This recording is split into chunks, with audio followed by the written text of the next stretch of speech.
दोस्तों कहते हैं कि भारतीय शेयर बाजार में इतना पैसा है कि वो पूरे देश के पैसों की प्यास बुझा सकता है।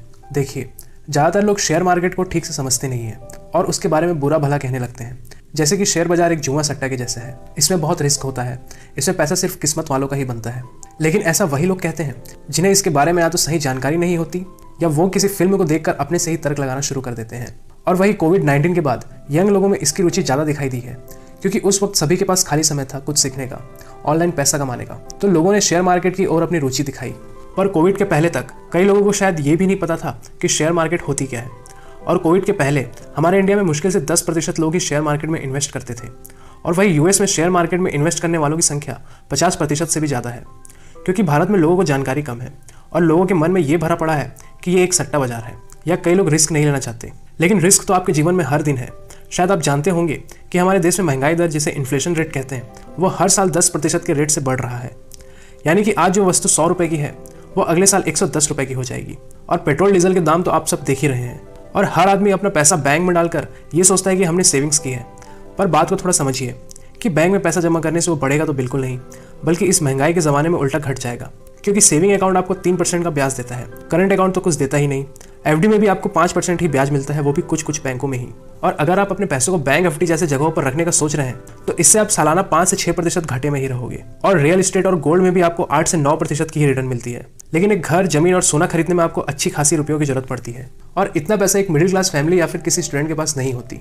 बट आप शेयर मार्केट में मिनिमम बैलेंस से भी निवेश कर सकते हैं। सर वॉरेन बफेट, जिन्हें किंग ऑफ इन्वेस्टिंग कहा जाता है, जिनकी पूरी वेल्थ सिर्फ इन्वेस्टमेंट से ही ग्रो हुई है, उन्होंने ये कहा था कि मैंने इन्वेस्टमेंट महज 13 साल की उम्र में ही चालू कर दी थी, लेकिन मुझे लगता है कि मैंने इन्वेस्टमेंट काफी देर में चालू किया।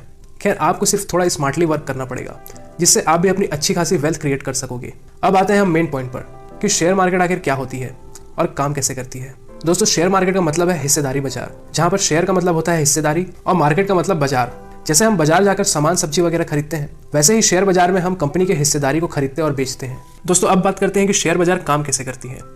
इससे पहले एक सिंपल एग्जांपल से समझते हैं। ये बिल्कुल आपके अपने बाजार जैसा ही है, या आप कह सकते हैं कि ये एक ऑक्शन मार्केट की तरह है।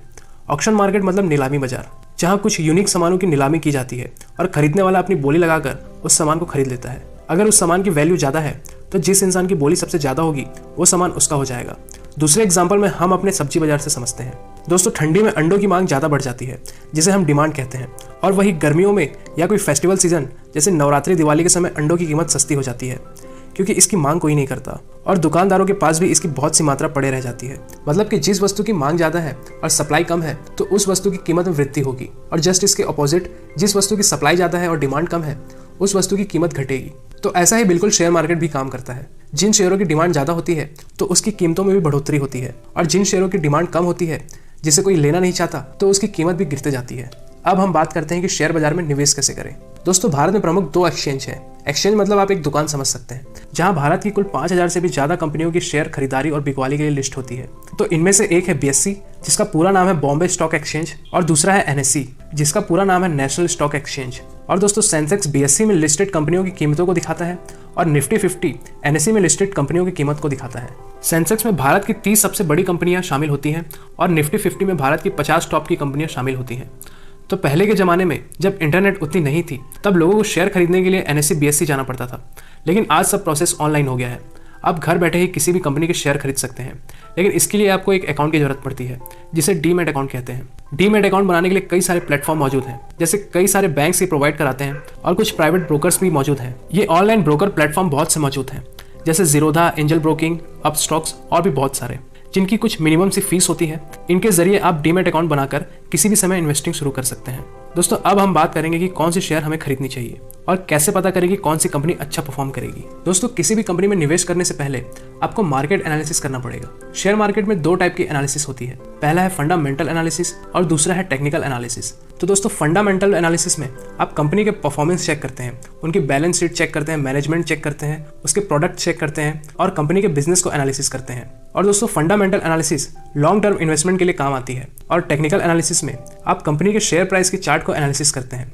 इसके अंदर भी कई तरह के एनालिसिस होते हैं, जैसे कई सारे टूल्स लगाकर या डिमांड और सप्लाई जोन का अंदाजा लगाकर। यदि आप शेयर मार्केट में नए हैं और आपको नहीं पता कि कौन सी कंपनी में निवेश करना है, तो निवेश करने से पहले आपको एनालिसिस करना सीखना पड़ेगा। और यदि फिर भी आपको निवेश करने की जल्दी है, तो आप उन कंपनीज में निवेश कर सकते हैं जो थोड़ी नामी गिरामी कंपनीज हो, क्योंकि लॉन्ग टर्म में ये कंपनी आपको नॉर्मल रिटर्न दे ही देंगी। दोस्तों, अब जानते हैं शेयर मार्केट से जुड़ी कुछ इंपॉर्टेंट फैक्ट्स के बारे में। दोस्तों, दुनिया के सबसे महान इन्वेस्टर वॉरेन बफेट ने जब पहली बार एक कंपनी में इन्वेस्ट किया था, तो उन्होंने कुछ सोचा नहीं था, बस उन्होंने उसी कंपनी में निवेश किया था जिस कंपनी का प्रोडक्ट वो खुद यूज करते थे।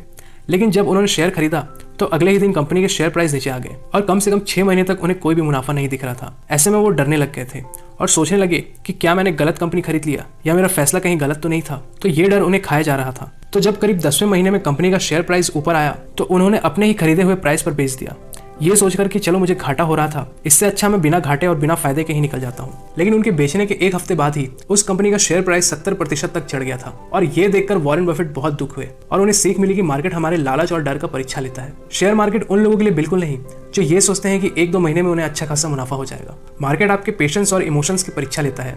अगर आप धैर्य रखते हैं तो बेशक आपको मार्केट से अच्छे रिजल्ट मिलेंगे, और आप मार्केट में आए हैं तो जल्दबाजी बिल्कुल ना करें, नहीं तो आपको भी ये सट्टा बाजार ही लगेगा। तो आज के लिए बस इतना ही। आशा है ये वीडियो आपको पसंद आई हो, और शेयर मार्केट, फाइनेंस और इन्वेस्टमेंट से रिलेटेड जानकारी के लिए जुड़ जाइए हमारे चैनल से। धन्यवाद।